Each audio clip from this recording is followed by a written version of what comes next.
নমস্কার, আশা করি সকলে খুব ভালো আছেন। সিয়ান্স ওয়ার্ল্ডের নতুন আরও একটি ভিডিওতে আপনাদের সকলকে স্বাগত জানাচ্ছি। আমি অঙ্কিতা, সাথে নিনি ও সিয়ানকে নিয়ে। আজ গণেশ চতুর্থী, সকলকে জানাই গণেশ পুজোর অনেক অনেক শুভেচ্ছা। শ্রী গণেশ সকলের ঘরে সুখ সমৃদ্ধি বজায় রাখুন। এখন ঘড়িতে 10টা 10 বাজে। সিয়ান উঠেছে একটু আগেই, এখনও বিছানা থেকে নামেনি। বিছানায় বসে বসেই চলে গণেশকে আদর, জল খাওয়া, একটু গল্প গুজব আমাদের সাথে, গড়াগড়ি, এই সমস্ত করতে করতে প্রায় আধ ঘন্টা 40 মিনিট কেটে যায়। না, গণেশ দাদার ঘুম ভালো হয়েছে? ওই তোমার মুখটা দেখতে পাচ্ছি না, কোথায় তুমি, কোথায়?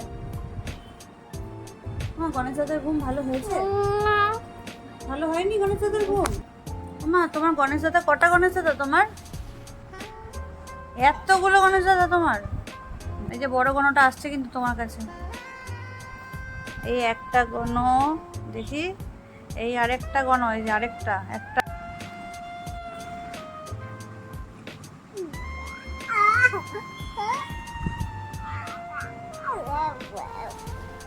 মা, তুই চোখটা কেমন করো? মা, চোখটা কেমন করো?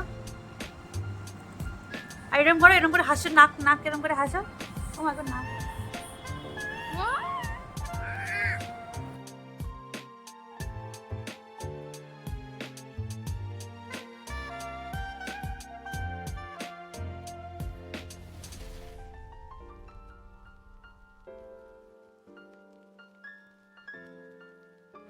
ধ্যাত, মা বল ধ্যাত, তোর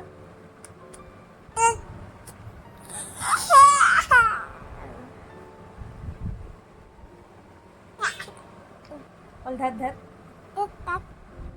ধ্যাত ধ্যাত। আমি তো করিনি,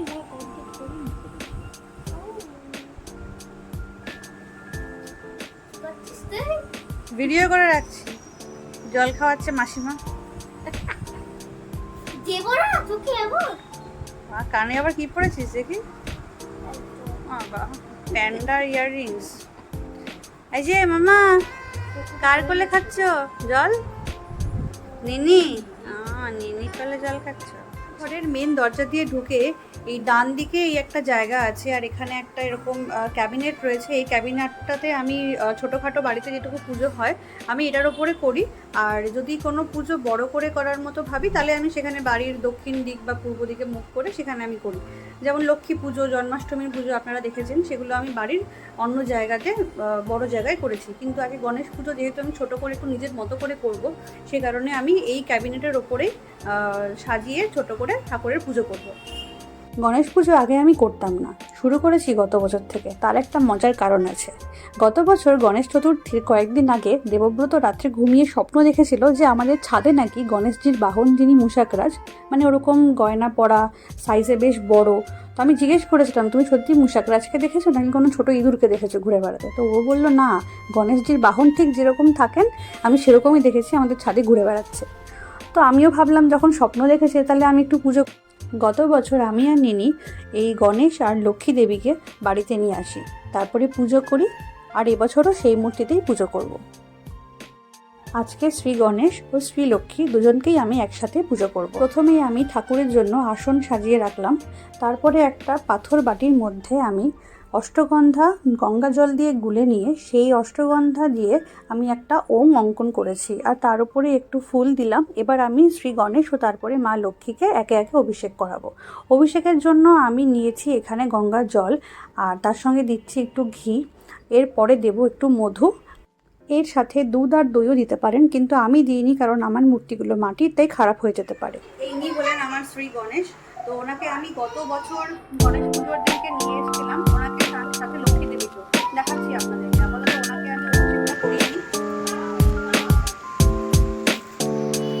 যেহেতু আপনাদের বললাম মাটির গণেশ, তাই আমি স্নান করাতে পারবো না, তো সেক্ষেত্রে একটা ফুল নিলাম, নিয়ে ওই আমি জলের মিশ্রণটি বানিয়েছি সেটা দিয়ে অল্প করে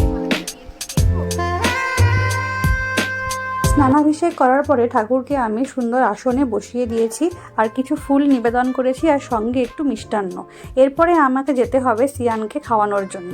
যতক্ষণ আমি এদিকে পুজোর জোগাড় যন্ত্র করছিলাম ততক্ষণে দেবব্রত সিয়ানকে স্নান করিয়ে দিয়েছে। এবার সিয়ানকে খাওয়াতে বসিয়েছি। কদিন ধরে সিয়ান শুরু করেছে কি একদম খেতে চাইছে না, কারণ ওর কিছু দাঁত বেরোচ্ছে আমি বুঝতে পারছি, তো সেই কারণে হয়তো ও বেশি ইরিটেট হয়ে রয়েছে, সেই জন্য খেতেও চাইছে না, খাওয়ানোতে খুব সমস্যা করছে। সিয়ানের খাওয়া হয়ে গেছে। সিয়ানকে আমি একটা নতুন জামা আর প্যান্ট পরিয়ে দিয়েছি। ঠাকুরের পুজোটা এদিকে আমি যেখানে ছেড়ে গেছিলাম সেখান থেকে আবার শুরু করছি। গণেশজিকে আমি একটা পইতে পরিয়ে দিয়েছি ও তার সাথে গণেশজির পছন্দের জবার মালা নিবেদন করেছি, তার সাথে করেছি দুর্বার মালা ও অন্য আরও একটি গাঁদা ফুলের মালা, আর তার সাথে বেলপাতা সহযোগে জবা ফুল ও আরও অন্যান্য ফুল, সঙ্গে পদ্ম ফুলও দিয়েছি। আর মা লক্ষ্মীকে আমি পরিয়েছি জুঁই ফুলের মালা, তার সাথে একটি পদ্ম নিবেদন করেছি ও আরও নানান রকমের ফুল নিবেদন করেছি। দেখুন তো কি অপূর্ব লাগছে মা লক্ষ্মীর মুখটা, আর তার সাথে শ্রী গণেশকেও। আমার কাছে বুদ্ধদেবের খুব সুন্দর একটা মূর্তি আছে, তো ইচ্ছা হলো ওনাকেও আজকে একটুখানি ফুলমালা নিবেদন করি। গণেশজি আর লক্ষ্মী দেবীর জন্য আমি 3 রকমের ফল, এখানে নাড়ু আছে বিভিন্ন রকমের, তার সাথে গণেশজির পছন্দের মোদক আর লাড্ডু। কোনো কিছুই আমি নিজের হাতে বানাতে পারিনি, সব কিছুই দোকান থেকে কিনে তারপরেই নিবেদন করেছি।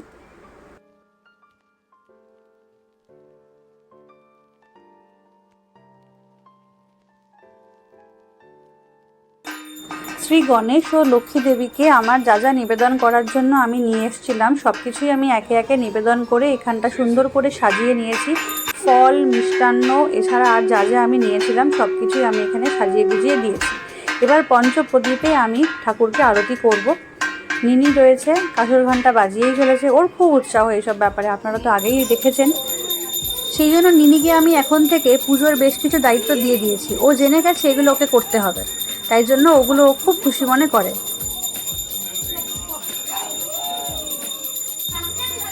এই দিকে দৃশ্যটা একবার দেখুন, চিৎকার করে হাত থেকে ধূপকাঠিটা কেড়ে নিয়ে নিল।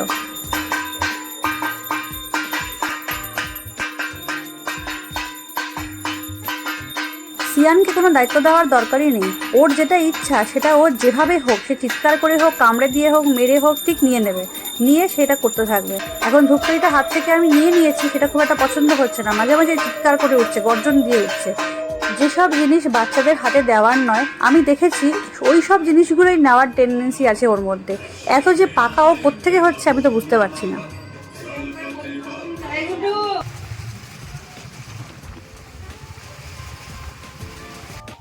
এখন 7টা মতো বাজে, আমরা সিয়ানকে নিয়ে বেরিয়ে পড়েছি। আমাদের চারপাশে বেশ কতগুলো বড় বড় গণেশ পুজো হচ্ছে, সেগুলো দেখাবো বলে। এটা দেখুন, অনেক বড় হয়েছে পুজোটা। গণেশ ঠাকুর কি সুন্দর, এখানে ভোগ বিতরণ চলছে। এই ঠাকুরটাও বেশ বড়, বেশ সুন্দর লাগছে দেখতে। আর এখানে দেখুন, রাস্তার পাশে, মানে দুটো রাস্তার কর্নারে যেটুকু জায়গা থাকে সেখানে একটা ছোট্ট করে গণেশ পুজো হচ্ছে। মূর্তিটা ছোট হলে কি হবে, খুব সুন্দর। আর সামনে 108টা প্রদীপ জ্বালানো হয়েছে ঠাকুরের উদ্দেশ্যে। তো সেখানে আমরা গিয়েছিলাম, তো ওরা সিয়ানকে ওখান থেকে একটা মোদক দিয়েছে। এইদিকে দেখুন কে এসেছে, ইচ্ছে বুড়ি এসছে আমাদের বাড়িতে। জন্মাষ্টমীর সময় ওর শরীরটা খারাপ ছিল, তাই ও আর পুনাম আসতে পারেনি, তো তাই জন্য গণেশ পুজোতে আমি ওদেরকে বলেছি আসার জন্য। ওরা একটা বাঁশি থেকে খুঁজে পেয়েছে, সেটা নিয়ে নিনি আর ইচ্ছে বাজিয়েই চলেছে, আর সিয়ান খুব মজা পাচ্ছে। আর রাত্রে খাওয়ার জন্য রুমালি রুটি আর চিলি চিকেন আনানো হয়েছিল। এখানে খাবার তোলাতুলি হচ্ছে। পুনাম খাবে না বলে শুভময়কে দিচ্ছে, আর শুভময় দেবুকে ধরিয়ে দিচ্ছে খাবে না বলে। দেখে তো মনে হচ্ছে পুজোর আগে দুজনেই হালকা ডায়েট করছে। পুনাম তো করেই, এখন মনে হচ্ছে শুভময়ও যেন করছে ওর সাথে। ইচ্ছেকে নিয়ে একটা মজার গল্প বলি আপনাদেরকে। ইচ্ছে অনেক দিন হয়ে গেল আমাদের বাড়িতে আসে না। জন্মাষ্টমীতে আসার কথা ছিল, কিন্তু বেচারির শরীর খারাপ ছিল বলে আসতে পারেনি, তাই ও আজকে এসছে। এবার আসার সময় যখন জিজ্ঞেস করেছে যে তুমি কাকাইয়ের বাড়িতে গিয়ে কী খাবে, ও বলছে ডাল ভাত খাবে। অ্যাকচুয়ালি ও বলতে চাইছে ও এখানে ডিনার করবে, তো আজকে সেটাই করেছে, ও আজকে ডিনার করেছে আমাদের বাড়িতে। আজকের ব্লগটা এখানেই শেষ করছি। সবার কেমন লাগলো আমার বাড়ির লক্ষ্মী গণেশ আর তার পুজো আমাকে অবশ্যই জানাবেন। ভালো লাগলে অবশ্যই একটা লাইক করবেন, কমেন্ট করে আমাকে জানাবেন, আর সাবস্ক্রাইব করবেন আমাদের চ্যানেল সিয়ানস ওয়ার্ল্ড। সবাই খুব ভালো থাকবেন। খুব তাড়াতাড়ি দেখা হবে আবার একটা নতুন ব্লগের সঙ্গে। Tata, good night.